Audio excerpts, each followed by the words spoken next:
கிருஷ்ணம் வந்தே ஜெகத்குரு. நம்ம நாராயணியத்தில் 77வது தசகத்தில் 2 ஸ்லோகங்கள் வரைக்கும் பார்த்துருக்கோம்.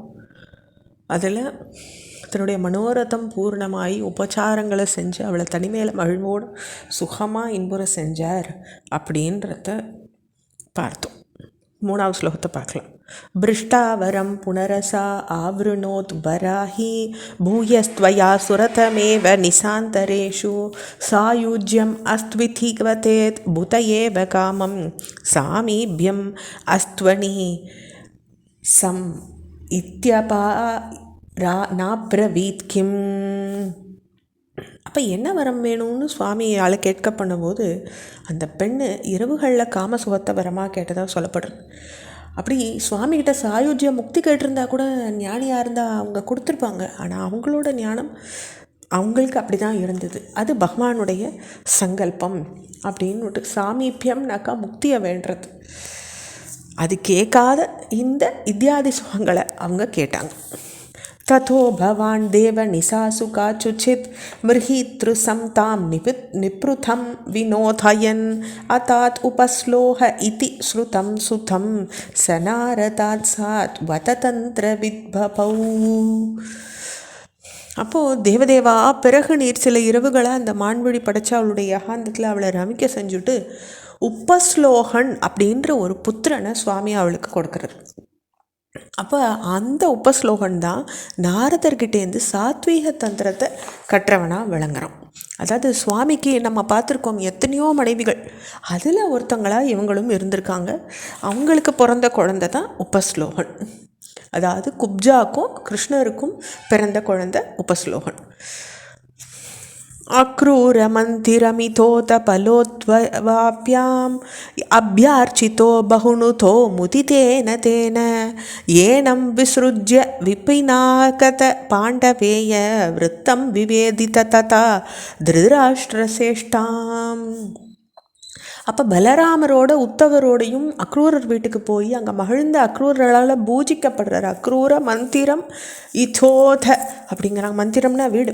அப்படி வீட்டுக்கு போய் உபச்சரிக்கப்பட்ட பொழுது துதிக்கப்பட்ட சுவாமி அவரை அனுப்பி பாண்டவரின் மரணத்துக்கு, அதாவது பாண்டுவனுடைய மரணத்துக்கு பிறகு வனத்திலிருந்து நகரத்துக்கு வந்திருந்த பாண்டவாளுடைய விருத்தாந்தத்தையும் அவகிட்ட திருதராஷ்டிரனுடைய நடத்தையும் பற்றி தெரிஞ்சுக்கிறார். அதாவது பாண்டு மரணம் அடைஞ்சாச்சு, இவெல்லாம் நகரத்துக்கு திரும்புகிறாங்க. அந்த நடந்த செய்தியை கிருஷ்ண பரமாத்மா தெரிஞ்சுக்கிறார்.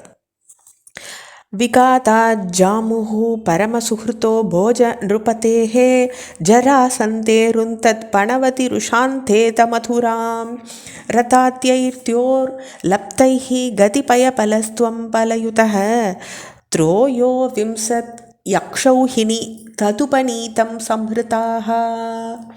திரையோவிம்சத் யக்ஷோஹணின்னு இதில் ஒரு வார்த்தை வருது. திரையோவிம்சத்னா 23.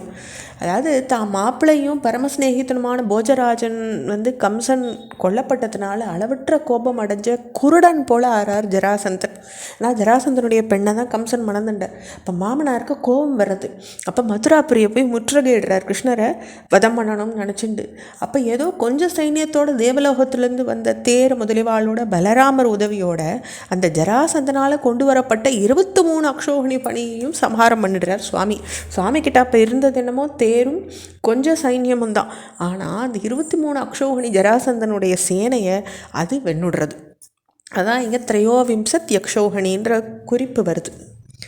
அடுத்த பாடல். பத்தம் பலாத் அதபலேன பலோத்தரம் துவம் பூயோ பலோத்யம் ரசேன முமோச்சிதைனம் நிசேஷ திக்ஜய சமஹிருத விஸ்வசைன்யாத் கோண்யஸ்ததோ ஹி பல பௌருஷவாம்ஸ்ததானி. அப்போ பலராமரால் பலமாக கட்டப்பட்ட ஜராசந்தனுடைய சேனாபலம் மிக்க அவன் சேனையும் சேர்த்துண்டு மறுபடி வாழலாம், அப்போ அவனை ஒழிச்சுக்கலாம் அப்படின்னுட்டு போரில் ஆவல் வச்சுண்டு விட்டுடுறாங்க ஜராசந்தனை. எல்லா திக்குகளையும் ஜெயிச்சு அதனால் திரட்டின பல சேனை சமூகம் படைச்சுண்டு பலமும் பௌருஷமும் உடைய வேறு ஒருத்தன் அப்போ யாரும் இல்லை சுவாமியை எதிர்க்கிறதுக்கு. அதனால அவளும் இவனை பழைக்க விட்டுறாங்க. இதோட நம்ம 7 ஸ்லோகங்கள் 77வது தசகத்தில் பூர்த்தி பண்ணிக்கிறோம். ஓம் ஸ்ரீ ஹரயே நமஹ.